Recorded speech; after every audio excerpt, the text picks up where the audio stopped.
Hey, it's the Analytics Dude, and if you've been following my content, you've noticed that I've posted a lot of tutorials on KNIME over the last month or so. Now, it's actually my first month using the KNIME platform, and after doing that, I'd like to share with you my thoughts on the strengths, weaknesses of the platform, and how it compares to some other platforms. Started doing these tutorials because KNIME was something I wanted to learn. I've used lots of other programs over the years for either work or for school, and KNIME was something I was interested in. And you know what they say, if you really want to learn something, teach. Before I dive in, I'd love to hear what you think of the KNIME platform. If you're a KNIME veteran or someone like me who's experienced but newish to the KNIME platform, or if more commonly you're someone who's new to the analytics game entirely, let me know what you think in the comments below. So here are my thoughts as an experienced nerd who's new to KNIME. The first thing I did was incorrect. I compared KNIME to Alteryx. That's not fair to KNIME. KNIME is its own platform with its own capabilities and its own style. KNIME's been around since 2006. To refer to it as some kind of freeware alternative to Alteryx was really incorrect. KNIME has a lot of strengths, and the first is that it is legit in terms of machine learning capabilities. KNIME is not some beginner platform where you learn the ropes but then have to move on to something else where you want to do real work. KNIME is capable of just about anything you want to do, from simple GLMs to extremely complex algorithms like neural networks.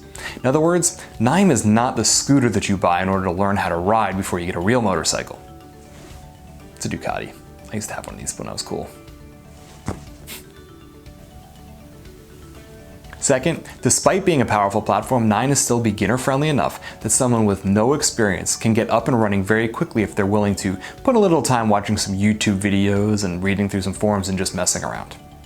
I wanted to learn KNIME because despite being a capable coder, albeit a rusty and mediocre one, the way for me to reach more people was to break down the barrier of people being afraid of coding. KNIME is capable of doing a great deal of powerful algorithms and analysis with nothing more than formulas of the type that you'd see in Excel. Third, KNIME has some cool stuff that I haven't seen elsewhere. The AI-powered workflow coach is a useful innovation. I didn't pay any attention to it at first, and then I glanced over at it, and on the top of the list was the very node that I was thinking of using. I'm like, okay, that's kind of cool. But then in another instance, I looked over and it showed domain calculator at the top. Now, I was still new to the platform and didn't understand why I needed to use a domain calculator, so I didn't. And then I ran my program and I got a domain error, and I was like, oh, that's why that was there.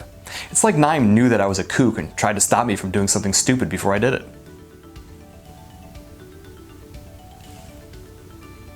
And now for the downsides of KNIME. Despite the fact that I said I wasn't here to compare Alteryx and KNIME, I do feel compelled to point out that KNIME is not as easy to use as Alteryx.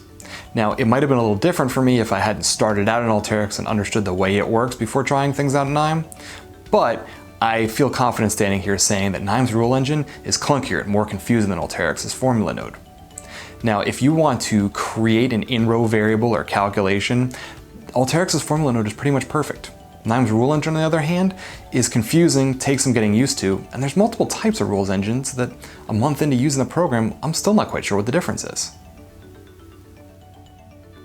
And second, scrolling around KNIME's visual workflow is a little bit tougher than I like. It doesn't seem to want to let me explore any area beyond where I already have nodes, and to me that makes planning out future sections of my visual workflow a little more difficult. It still works fine, it's just a little less intuitive than it should be. And while it isn't a big deal, the zoom in and zoom out functions objectively stink. Overall, the powerful capabilities and the ease of use of KNIME, combined with a price tag of free $99, make it a compelling choice for anyone who's seeking to analyze something quickly and powerfully on their own. I don't, however, think that KNIME is going to steal the self-service market from Alteryx. Alteryx has lots of evangelists, like me. It has a great ecosystem with Tableau compatibility, and some solid vendor orgs that support it. And of course, there's the fact that it's so easy to use it almost feels like cheating. So what do you think? Have I convinced you that KNIME is a powerful platform worth downloading and getting started on? Or are you holding out hope that someday your organization buys Alteryx? Let me know what you think. As always, if you like this video, please smash that like button and subscribe to stay updated on all future content. I'm the Analytics Dude. Thanks for watching.